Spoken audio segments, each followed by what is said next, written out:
നമസ്കാരം. വികസനം എന്നത് ആർക്കു വേണ്ടിയാണ്? പൊതുജനത്തിന് വേണ്ടി അല്ലേ?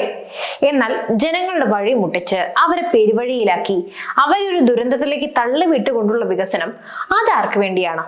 എന്തിനു വേണ്ടിയാണ്? പറഞ്ഞു വരുന്നത് ഇന്ന് നമ്മുടെ കേരളം ഏറ്റവും കൂടുതൽ നേരിടുന്ന വലിയ പ്രശ്നമായ ദേശീയപാതയുടെ തകർച്ചയെ സംബന്ധിച്ചാണ്. ഒരു സമയം വരെ ഇതിന്റെ ക്രെഡിറ്റ് മുഴുവൻ പിണറായിയുടെ മരുമകൻ റിയാസിനാണെന്ന് കേട്ടു. പിന്നെ ചിലർ പറഞ്ഞു മോദിക്കാണെന്ന്. എന്നാൽ ഇപ്പോൾ ഒക്കെ തവിടുപൊടി ആയപ്പോൾ അത് ആർക്കും വേണ്ട, ആ ക്രെഡിറ്റും വേണ്ട, ഒന്നും വേണ്ട. പക്ഷേ നമുക്ക് സത്യം അറിയണ്ടേ? മുന്നിൽ കാണുന്ന വൻ ദുരന്തത്തെ ചെറുത്ത് നിൽക്കണ്ടേ? ദേശീയപാത പൊളിഞ്ഞു വീഴുന്നതിനും അപ്പുറം ഇത് വൻ വിപത്തായി തലയ്ക്ക് മുകളിൽ നിൽക്കുന്ന ഒരു കൂട്ടം ജനങ്ങൾക്ക് വേണ്ടി ഇതിന് പിന്നിലെ കൈകടത്തലും കൃത്രിമവും എല്ലാം തന്നെ നമ്മൾ മനസ്സിലാക്കിയിരിക്കണം. ആദ്യം തന്നെ പറയട്ടെ, നമ്മുടെ കാസർഗോഡ് മുതൽ തിരുവനന്തപുരം വരെ നീണ്ടു നിവർന്ന് കിടക്കുന്ന നാഷണൽ ഹൈവേയിൽ കേന്ദ്രത്തിനും സംസ്ഥാനത്തിനും ഒരുപോലെ തന്നെ പങ്കുണ്ട്. അതായത് രണ്ടുപേരുടെയും ഒരുപോലെ നിന്നുള്ള പ്രവർത്തനമാണ് ഇതുവരെ നടന്നത്.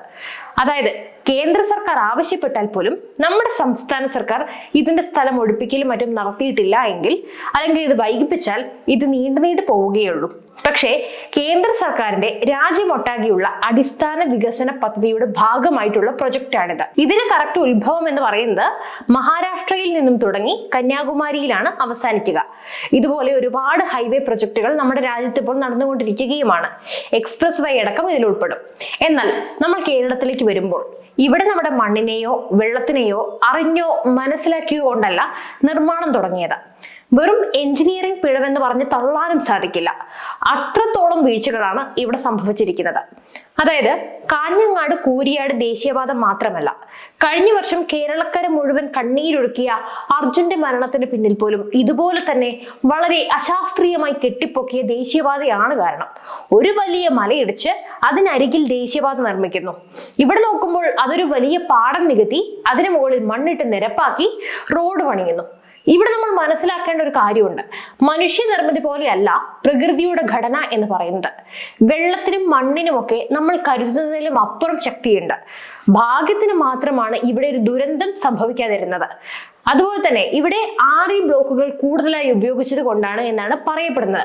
സാധാരണഗതിയിൽ 9 മുതൽ 12 മീറ്റർ വരെ നീളത്തിൽ മാത്രമാണ് 6 ബ്ലോക്കുകൾ ഉപയോഗിക്കാറുള്ളത്. പക്ഷെ ഇവിടെ അത് 16 മീറ്റർ വരെ നീളത്തിൽ ഉപയോഗിച്ചു എന്നാണ് കണ്ടെത്തൽ. ഇത് ഒരു കാരണം.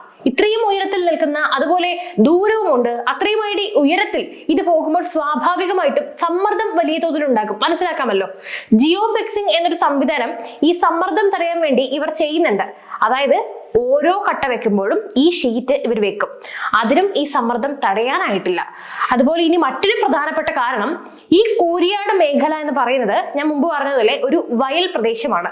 നിർമ്മാണം തുടങ്ങുന്നതിന് മുമ്പ് സാധാരണഗതിയിൽ അത് വയൽ പ്രദേശമാണെങ്കിൽ അവിടെ തീർച്ചയായും മണ്ണ് പരിശോധന നടത്തേണ്ടതാണ്, കളിമണ്ണാണോ എന്നൊക്കെ മനസ്സിലാക്കാൻ.